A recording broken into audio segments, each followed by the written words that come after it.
Mesdames et messieurs, bonsoir et bienvenue dans les coulisses de l'éducation. Lire haut, c'est s'affirmer à soi-même sa lecture. Aussi, un adulte lit pour se distraire, mais un enfant lit pour se construire. Il est donc nécessaire de participer à la construction de l'enfant en lui apprenant à aimer la lecture à travers une lecture fluide et compréhensible. On parlera de la lecture fluidité et compréhension. Et c'est justement de cela que nous parlerons dans notre émission de ce soir. Bienvenue dans Au cœur de l'éducation, votre émission qui parle de l'éducation. Le thème à aborder ce soir est intitulé « La mise en œuvre de la lecture à voix contenue au cours de la lecture fluidité, compréhension ».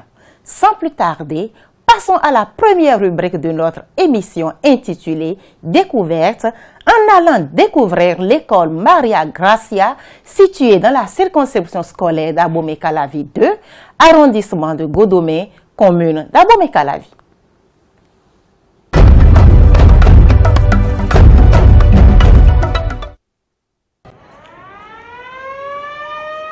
Dans le département de l'Atlantique, commune d'Abomey-Calavi, arrondissement de Godomé, quartier Cocotomé-la-Paix, Maria Gracia porte une étoile bien méritée pour ses exploits dans le concert des complexes scolaires privés accrédités au Bénin.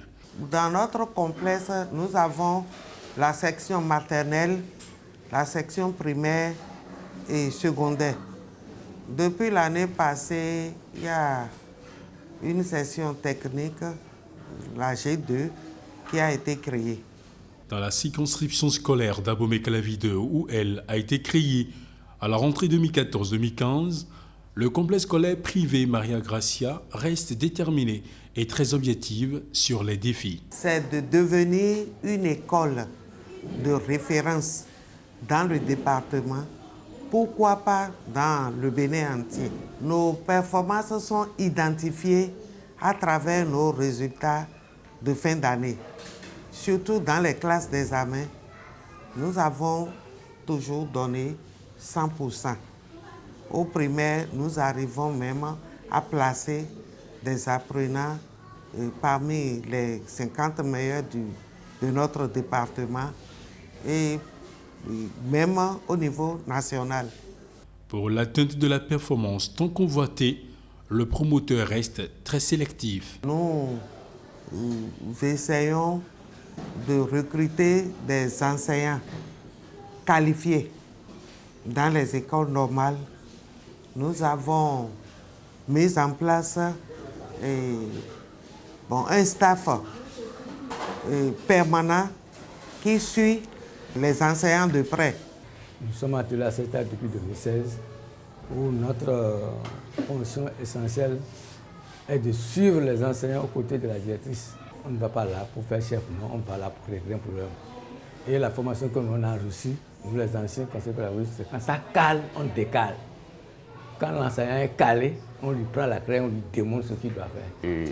En tant que titulaire de la classe de CM2, je m'évertue à donner un enseignement de qualité pour mes enfants, pour qu'ils s'en sortent en fin d'année. Pour donner aussi la chance aux parents de suivre correctement les enfants, nous avons créé des groupes WhatsApp pour chacune des classes, de la maternelle jusqu'en terminale.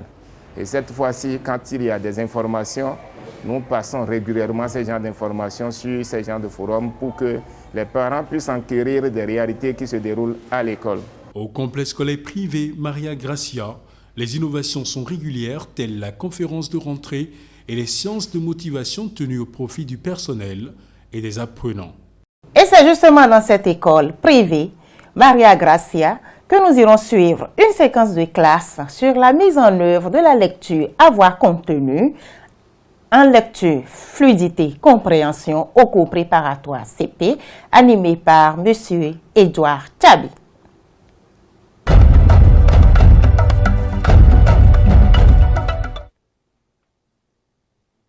Il aime bien les enfants.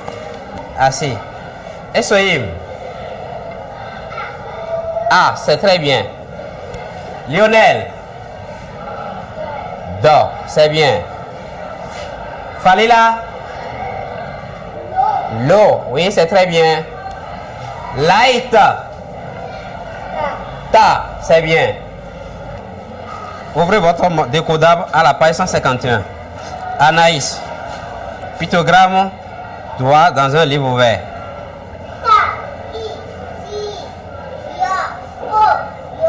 Pictogramme une étoile. Zoé. Ryan. Pictogramme 2 étoiles.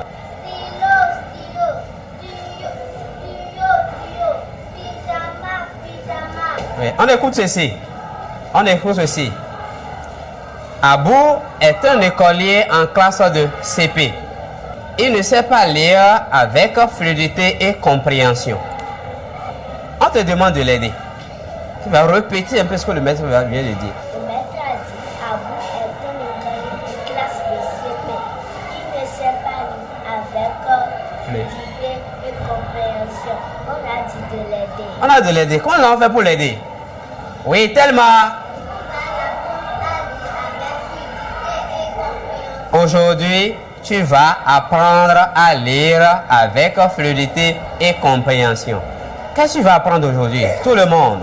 Aujourd'hui, je vais apprendre à lire avec fluidité et compréhension. Au milieu ici. Aujourd'hui, je vais apprendre à lire avec fluidité et compréhension. Oui, Césaria.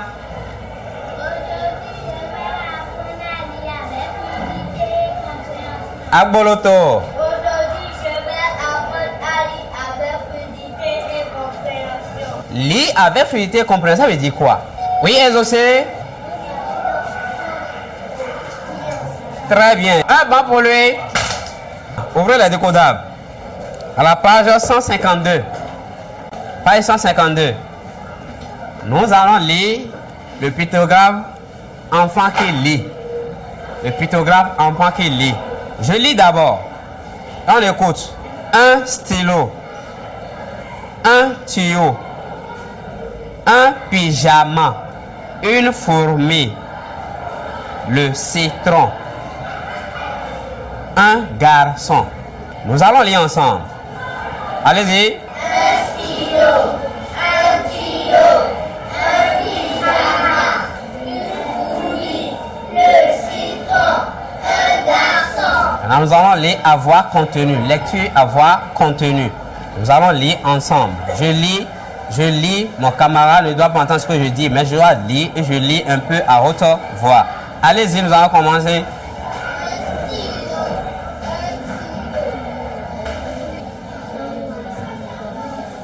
D'accord, c'est bon. Nous allons lire papier. La lecture papier. On lit à haute voix maintenant.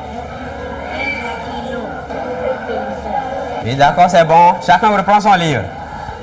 Chacun reprend son décodable. Agboloto, lis à haute voix. Agboloto.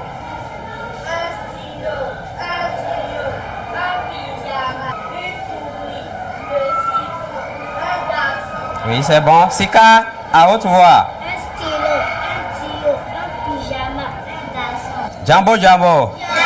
Jabo, jabo. Quelqu'un non. Allez conduire la moto. Allez freiner. Nous allons lire le test. Un bon paysan. Élisée est un bon paysan. Il a un champ de goyave. Il arrose son champ avec un tuyau. Maman, Tony et Femi ont visité le champ.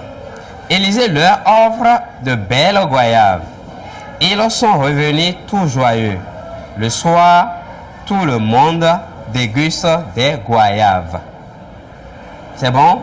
Maintenant, nous allons expliquer certains mots dedans. Le mot paysan. Qu'est-ce qu'on appelle paysan? Paysan, c'est un cultivateur. Ceux qui labourent le champ. Ceux qui plantent, ceux qui sèment le maïs, le riz, l'haricot, tout ce qu'on mange, qu'on prépare et on mange là, qui quittent le champ, ce sont ceux-là qui font ça. Maintenant, nous allons mettre le mot là dans une phrase. Mon papa est un paysan. Qui va vous aider à mettre cette phrase dans ce mot dans une phrase? Oui, Césaria. C'est très bien. Un bas pour elle. On continue. On continue. Je lis encore une fois le test. Avant de lire le test, je vais demander, est-ce qu'il y a encore un mot difficile? Vous allez regarder dans le test. Si vous trouvez un mot difficile, vous allez dire, nous allons encore faire quoi? Nous allons l'expliquer. Regardez un peu dans le test. Si on peut continuer, je lis encore une fois. On est là. On suit. Un bon paysan. Un bon paysan. Élisée est un bon paysan. Il a un champ de goyave. Il arrose son champ avec un tuyau. Maman, Tony et Femi ont visité le champ. Élisée leur offre de belles goyaves. Ils sont revenus tout joyeux. Le soir, tout le monde déguste des goyaves. Nous allons lire ensemble. Nous allons lire ensemble. Oui, allez-y.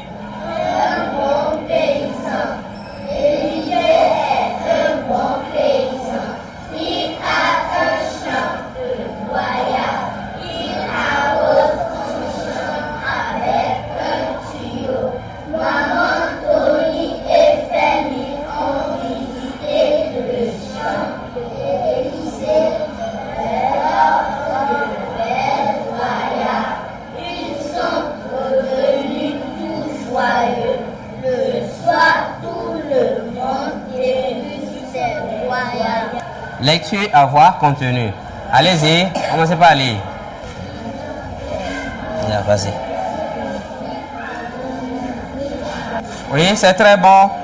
C'est très bon. Nous allons lire par paire. La lecture par paire. Oui. D'accord, c'est bon. Chacun reprend son livre. Chacun reprend son décodable. Chacun reprend son décodable. Mes fils, on commence la lecture. C'est bon. C'est bon. Qui est un bon paysan? Oui.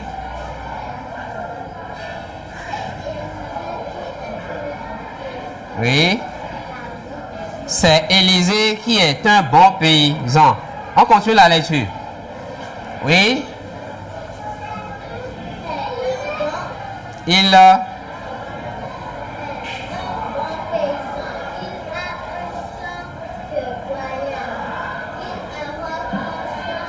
c'est bon. Qu'est-ce qu'il y a dans le champ?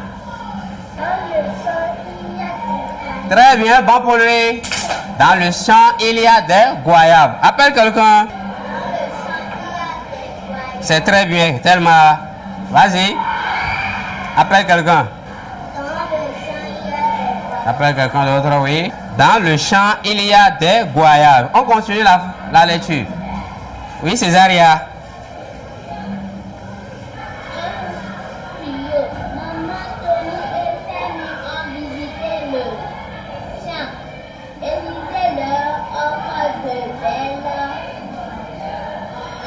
C'est bon.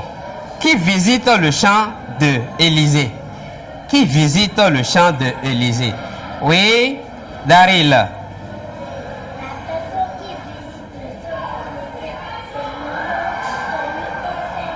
C'est maman, Tony et Femi qui visitent le champ d'Élisée. Un banc pour lui. Maintenant, appelle quelqu'un rapidement.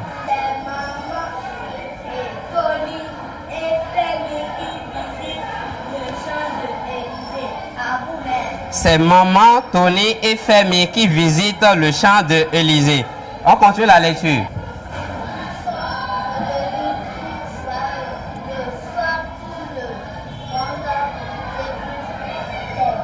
C'est très bien. Qui va me lire tout le texte du pictogramme enfant qui lit jusqu'à la fin?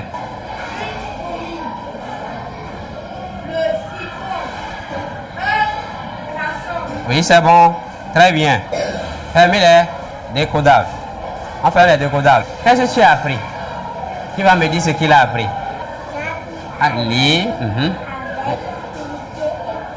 J'ai appris à lire avec fluidité et compréhension. Comment tu l'as appris, mon ami?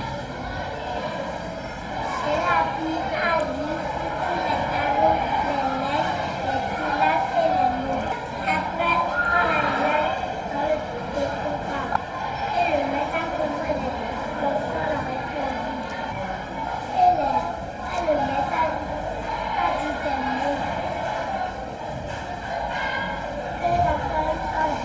Évaluation rapide. Dis-moi ça.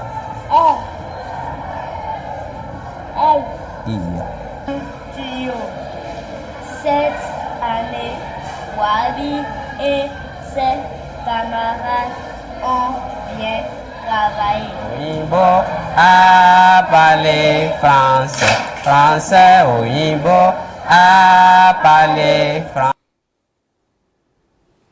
Monsieur Edouard Tchabi et ses apprenants nous ont fait le plaisir de nous donner leurs opinions sur la séquence de classe suivie.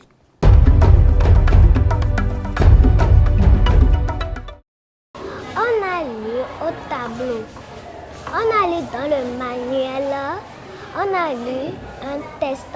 Le maître a lu avec nous, on a lu avec lui. Et le maître nous a posé des questions et on a répondu aux questions. Le maître a dit des mots et on a fait une phrase avec les mots. Je me sens très bien et je me sens joyeuse. J'ai vu le cours de maître bien. La séquence qu'on vient de dérouler, c'est l'étape 7 de l'écriture-lecture. Ça part de la lecture individuelle, fluidité et compréhension. C'est ça qu'on vient de dérouler maintenant. Cette étape consiste à amener les enfants à bien lire de façon courante, sans lire en syllabes. Et après cela, ça nous permet aussi d'expliquer beaucoup de mots, parce qu'on parle de la compréhension. Il y en aura certainement certains mots qui sont dans le test qu'il faut expliquer aux enfants. Et après l'explication de ces mots, il faut mettre le mot dans la phrase pour que les enfants puissent comprendre réellement le sens des mots qu'on a expliqués. Et après cela, on peut demander aussi aux enfants s'ils peuvent aussi trouver quelques phrases avec les mots qu'on a trouvés, soit aussi de mettre les mots dans une phrase. J'apprécie beaucoup. Parce que, à voir ce qui se passe aujourd'hui, la majorité des enfants ne savent même pas lire, même jusqu'au CM2, ne savent pas lire. Mais cette étape permet à l'enfant de lire de façon courante. Et avant de lire un mot, il faut connaître d'abord le sens de ce mot.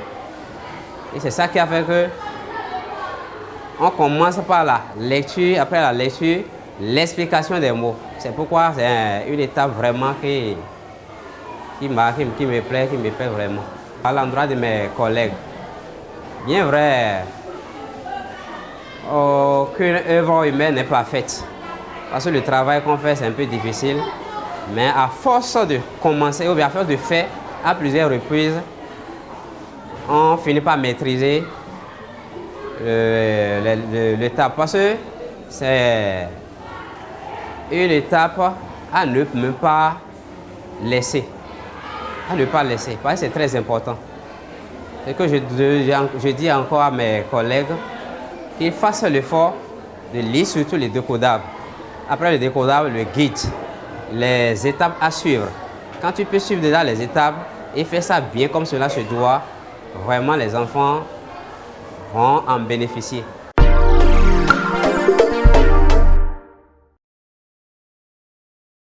Cherchez-vous une formation professionnelle certifiante où la pratique vous garantit le succès? Voulez-vous donner vie à votre passion? Commencez une nouvelle vie professionnelle sans perdre du temps. Avec Pro8 Formation, découvrez et développez des compétences en caméra et photographie, montage vidéo, graphisme, infographie, gestion de son, réalisation. Venez nous voir au Centre de formation des métiers de l'audiovisuel. Attendez plus, contactez-nous au 00229 94 84 90 90 ou au 00229 40 11 06 18. Pro8 Formation, la force du savoir-faire. De la créativité et de la visibilité à vous satisfaire et faire de vous et de vos entreprises une attraction. C'est à Pro8 Company. Elle vous offre son professionnalisme dans la production audiovisuelle, documentaire, magazine, la publicité, spot publicitaire, public reportage, la couverture médiatique, les programmes TV et radio, le doublage de films, la formation, la location de matériel audiovisuel. ProWit Company Salle, à son siège à Cocotomé, Carrefour Aglouza, rue à droite en provenance de PK14, Vont, Rumba, 3e rue à gauche. Pour tout renseignement, consultez notre site internet www.prowitcompany.com ou contactez-nous au plus 229 97 88 62 70. ProWit Company Salle, la force du savoir-faire.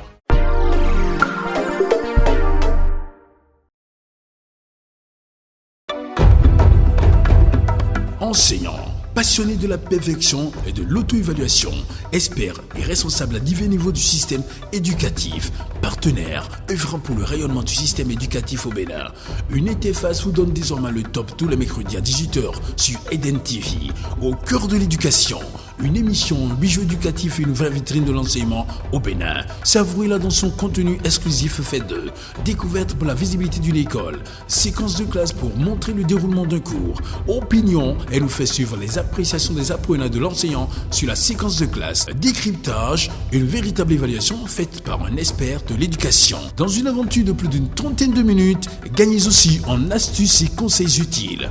Au cœur de l'éducation, un magazine télé proposé par ProWit Company pour un secteur de l'éducation rayonnant au Bénin. Pour tout renseignement, contactez-nous au téléphone 97 88 62 70 ou 94 84 90 90.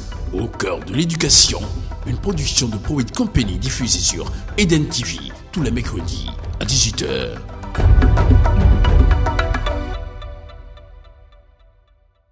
Revenons sur ce plateau pour analyser ensemble avec notre invité du jour, M. Félix Oloni, la séquence de classe suivie.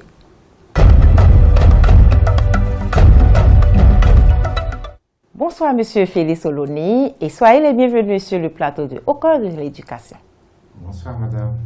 M. Félix Oloni, contente de vous revoir parce que vous êtes un habitué de ce plateau.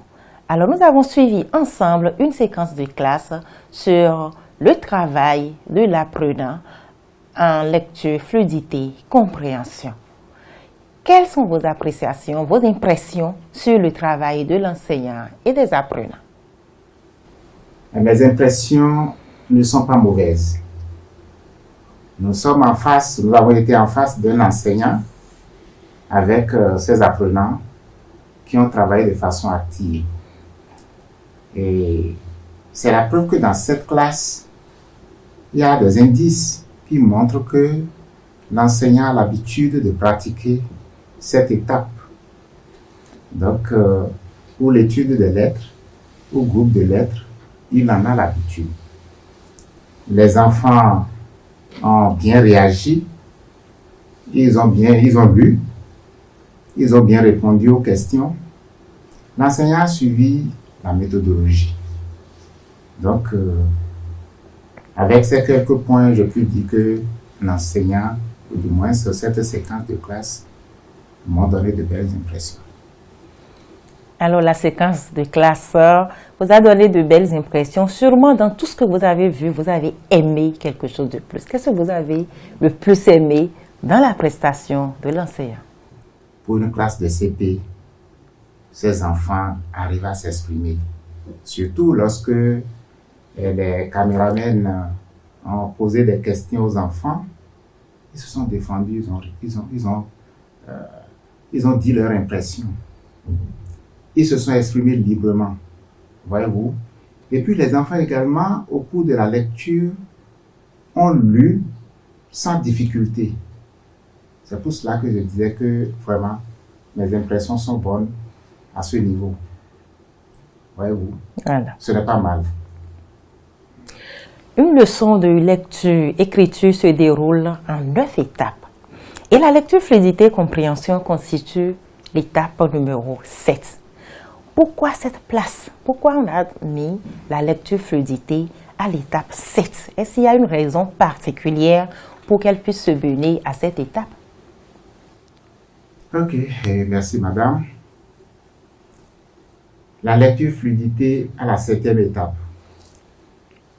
Je voudrais même qu'on cherche d'abord à connaître, à savoir ce qu'on appelle la lecture. Okay. La lecture, c'est l'action de lire. Et lorsque, à ce niveau, on voudrait que les enfants lisent avec fluidité et compréhension, c'est qu'ils doivent pouvoir déchiffrer ce qu'ils ont en face d'eux. Les signes graphiques, d'abord lire, c'est connaître les signes graphiques d'une langue. Pouvoir associer ces signes graphiques pour produire un son et pouvoir donner également un sens à ce son. C'est ça, véritablement, la définition de la lecture. Lire, c'est ce que ça veut dire. Et la lecture à ce niveau, au niveau de la classe du CP, c'est un processus d'apprentissage.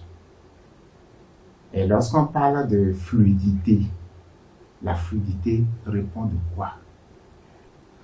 C'est la facilité pour un lecteur, un enfant, un adulte, quiconque d'autre, de lire, de présenter un texte de façon orale, afin qu'à l'écoute, l'auditeur puisse comprendre ce qu'il dit. C'est également la vitesse de lecture que le lecteur ou que l'individu utilise pour vraiment lire. La compréhension, qu'est-ce que c'est? La compréhension, comme son nom l'indique, c'est l'acte de comprendre le message que véhicule le texte. Pendant que quelqu'un lit et l'autre écoute, celui qui n'a pas le texte sous les yeux doit pouvoir cerner le fond de ce qui est dit dans le texte, de ce qui est écrit dans le texte. C'est ça la compréhension. L'enfant lui-même qui lit doit pouvoir comprendre ce qu'il lit. Et lire, ce n'est pas déchiffrer tout simplement mot à mot, lettre par lettre ou syllabe par syllabe. Non. Il y a vraiment des procédés pour lire. Et vous avez demandé pourquoi la lecture, fluidité et compréhension à l'étape 7. Voilà. À l'étape numéro 1, il y a ce qu'on appelle l'introduction du nouveau son. La lettre ou le groupe de lettres qui sera en étude ce jour-là doit pouvoir faire objet d'écoute attentive par l'enfant. D'où la conscience phonologique. D'accord? Oui. Ensuite, l'enfant doit pouvoir découvrir la lettre. Oui. C'est la deuxième étape. Ça veut dire que c'est un processus, comme je l'ai dit. Il faut aller progressivement afin que l'enfant puisse accéder à la fluidité et à la compréhension plus tard. Donc, après cette deuxième étape, il y a une troisième étape où l'enfant va associer les lettres, consonne, syllabe, syllabe, consonne, lettre, voyelle, consonne, ou consonne, voyelle, pour former des syllabes. L'enfant doit pouvoir former les syllabes et les lignes. C'est la troisième étape. Après cette étape, il faut amener l'enfant à écrire. Ça, c'est l'écriture individuelle numéro 1. Après cette étape, on passe à la quatrième étape. À la cinquième étape. À la cinquième étape, pardon. Oui.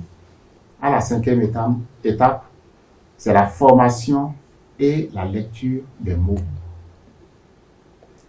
Après cette formation et lecture des mots, il y a une autre étape pour permettre à l'enfant d'écrire encore. Lecture individuelle 2. Et à la septième étape, avec tout ce que nous avons fait depuis la première étape jusqu'à la sixième, je pense que l'enfant a déjà quelques rudiments pour pouvoir lire. Voilà. Et en lisant, qu'il comprenne ce qu'il lit. Voilà un peu la progression que nous avons observée afin que la lecture, fluidité et compréhension se retrouvent à l'étape 7. À la 7e place. Et nous avons mis ensemble fluidité, compréhension. Oui. On parle de lecture, fluidité et compréhension. Est-ce qu'il y a une raison particulière qui sous-tend le fait que ces deux termes soient mis ensemble? La fluidité, la compréhension plutôt appelle la fluidité. Lorsque l'enfant ne lit pas avec fluidité, l'on ne peut pas comprendre. Je ne voudrais pas lire sans fluidité pour montrer que, en lisant de cette façon, vous n'allez pas comprendre ce que je lis. C'est plutôt ce qui est intéressant, ce qui est bon, qu'il faut présenter. Ok. Alors, pour lire avec fluidité et obtenir la compréhension, l'enfant doit d'abord savoir identifier les signes graphiques, comme je l'ai dit, c'est-à-dire les lettres de l'alphabet, qu'ils connaissent leur nom, quel est le son que produit chaque lettre, qu'ils connaissent les syllabes, qu'ils sachent lire les mots, et à partir de ces mots, des phrases. Et lorsque l'enfant lit, il doit pouvoir lire aisément, dans une certaine vitesse. Pour les enfants de CI et CP, c'est 45 mots à la minute. Lorsqu'ils sont très bien entraînés, en suivant toutes les étapes que j'ai décrites tantôt, l'enfant doit pouvoir lire 45 mots à la minute. Ça, ce sont les normes internationales. D'accord? Donc, les enseignants doivent s'évertuer, doivent mouiller le maillot pour conduire les enfants à cette étape. Et lorsque l'enfant lit, il doit savoir respecter également les ponctuations dans le test. Il doit savoir lire avec intonation. Il doit pouvoir suivre le rythme du test. Les petites pauses, là où il y a les ponctuations, la virgule ou le point, là où il s'agit d'une phrase interrogative, les signes de ponctuation indiquent tout ça. Donc, les inflexions de voix, on doit pouvoir observer cela chez l'enfant. Et c'est l'enseignant qui doit pouvoir faire ce travail pour préparer l'enfant afin qu'il lise avec fluidité. Il ne doit pas rater les mots pendant qu'il lit.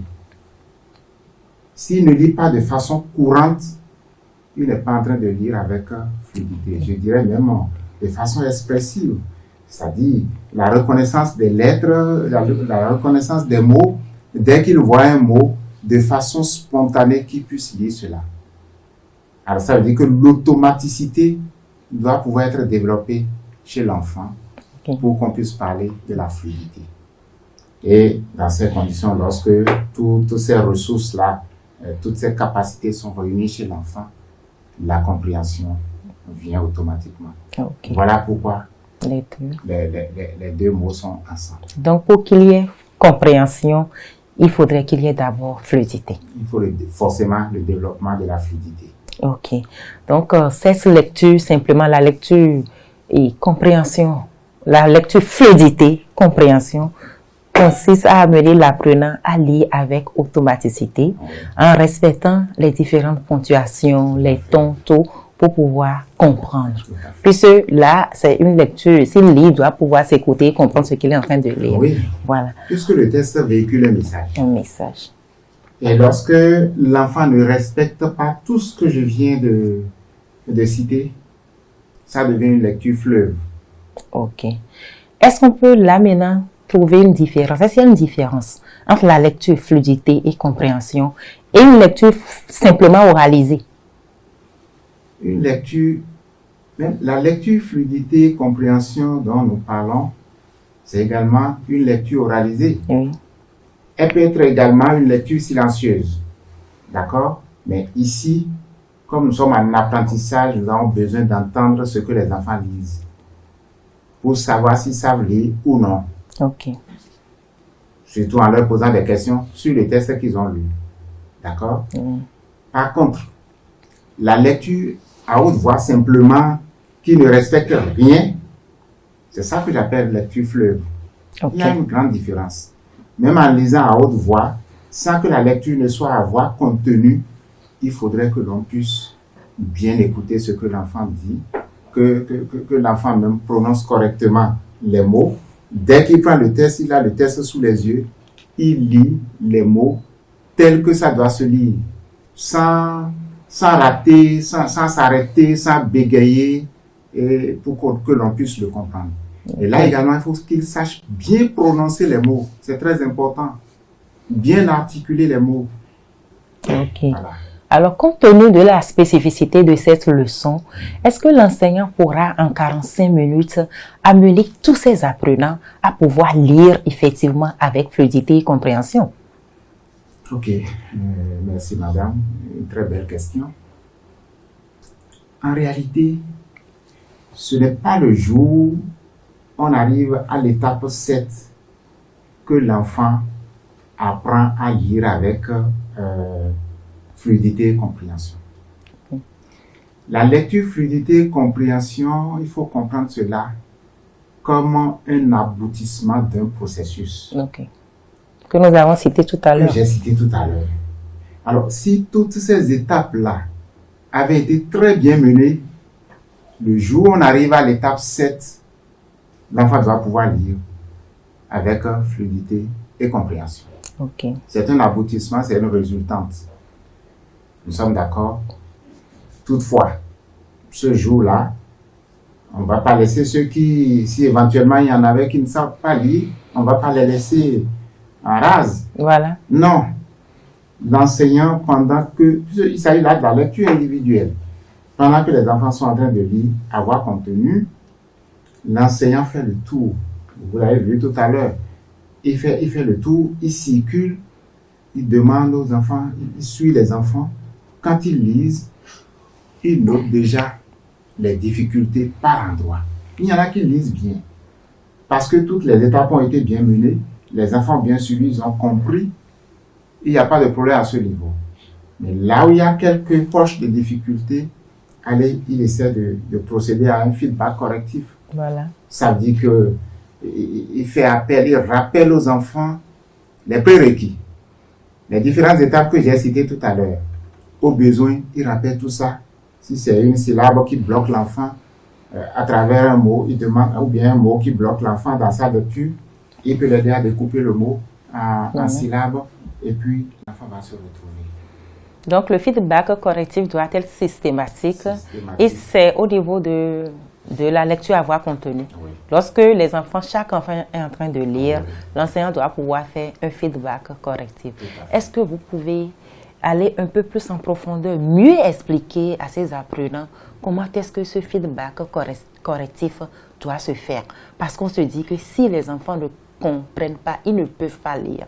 S'ils ne savent pas ce qu'ils doivent faire, ils ne peuvent pas lire. Et si l'enseignant ne les aide pas, ils ne peuvent pas lire. Alors, qu'est-ce qu'on demande concrètement aux enseignants à cette phase-là où ils voient que ces apprenants sont en difficulté, il faudrait qu'ils leur viennent en aide? Ok, merci bien.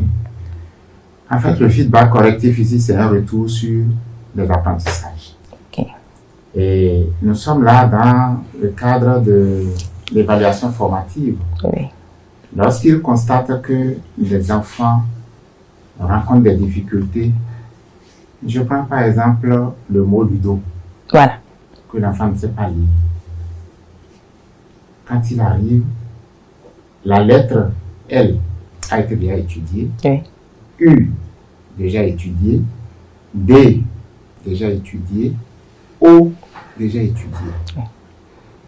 Mais il arrive que l'enfant n'arrive pas à lire le mot ludo. Ça veut dire que l'enfant a des difficultés quelque part. Oui. Il profite de cette occasion pour, s'il est le seul à ne pas pouvoir lire ça, il le prend seul comme ça. Il découpe le mot ludo en syllabes. Lu et do. Il lui demande de lire la première syllabe. L'enfant peut arriver à lire la première syllabe. Lu. Très bien. Pierre. Do. Peut-être à ce niveau, l'enfant n'arrive pas à lire. Qu'est-ce qu'il fait? Il prend peut-être un papier ou un carton, une lettre, pour cacher O. Qu'est-ce qui reste? il reste la lettre D. L'enfant parvient à lire la lettre D. A. Super, Paul. Maintenant, il enlève son carton, il ferme D. Il reste quoi? O. Très bien. Alors, tout à l'heure, tu avais vu ceci. Comme D, là, O. Quand on associe, on met les deux ensemble, ça devient quoi? B. Ça, c'est le son. B. La lettre D qui produit le son B. B. O. L'enfant pourra dire Do. Voilà comment, de façon bien distillée, l'enseignant arrive à conduire l'enfant à lire le mot Do. Voilà. Donc après, il fait cette association, puis il lit déjà lu. Ce n'est qu'au niveau de Do qu'il a des problèmes. Allez, après ce petit travail de rappel, puis ils ont déjà vu tout ça. Voilà. C'est ça que je parlais d'un retour sur les acquis. Voilà. Alors, il dit maintenant, comment est-ce qu'on peut lire les deux syllabes ensemble? Ça devient du Do. Okay. Donc, il est nécessaire que l'enseignant porte une attention particulière sur chaque apprenant et sur les difficultés de chaque apprenant. Voilà. Et nous avons suivi cette lecture aujourd'hui dans le livre à contenu décodable. Est-ce que c'est seulement ce livre que l'enseignant peut utiliser à cette étape, ou bien il peut aller lire dans d'autres ouvrages, dans d'autres livres, à l'heure là de l'étape 7 de la lecture-écriture? Okay. Si l'école est riche en bibliothèque et qu'il y a des livres du niveau de l'apprenant, de l'apprenant de sa classe, il peut varier. Ça dépend du niveau atteint et des notions que les enfants ont déjà reçues. Je le dis parce que ailleurs, quand ils vont quitter l'école, ils ne rentrent pas avec leur livre décodable. Et quand ils passent dans la rue, ils voient des écrits. Ils lisent même parfois les mots qui ne sont pas dans leur livre décodable. Mais connaissant déjà la plupart des lettres ou toutes les lettres de l'alphabet, c'est le CP, connaissant déjà toutes les lettres de l'alphabet, ils font des associations, ils lisent. Donc si l'école est riche en manuels, en documents, il peut les aider, il peut leur donner ces documents à lire. On ne va pas le limiter à ces décodables que nous avons. Mais si l'école n'a rien du tout, il va se contenter de son livre à contenu décodable pour faire la lecture, fluidité et compréhension. Dans le livre à contenu décodable et du CP ou du cours préparatoire, nous avons constaté qu'après le test, nous avons 3 questions de compréhension qui sont posées au bas du test. Tout juste après le test, il y a 3 questions. Alors, quel usage l'enseignant doit-il faire de ces questions? D'accord. Les enfants ont lu individuellement ce test. Ils ont lu par paire également. L'enseignant a la possibilité de leur poser des questions. D'abord, ce test-là ou ces tests qui sont conçus, à travers eux, vous allez constater que ce sont des mots déjà formés avec les enfants qui se retrouvent dans l'étude de la lettre ou du groupe de lettres. D'accord? Et la plupart de ces mots-là se retrouvent dans les tests. C'est comme un investissement. C'est l'occasion pour les enfants de faire preuve de leur capacité à avoir maîtrisé tous les mots, ou la plupart des mots qui ont été formés et qui se retrouvent dans ce test. Pour les lire.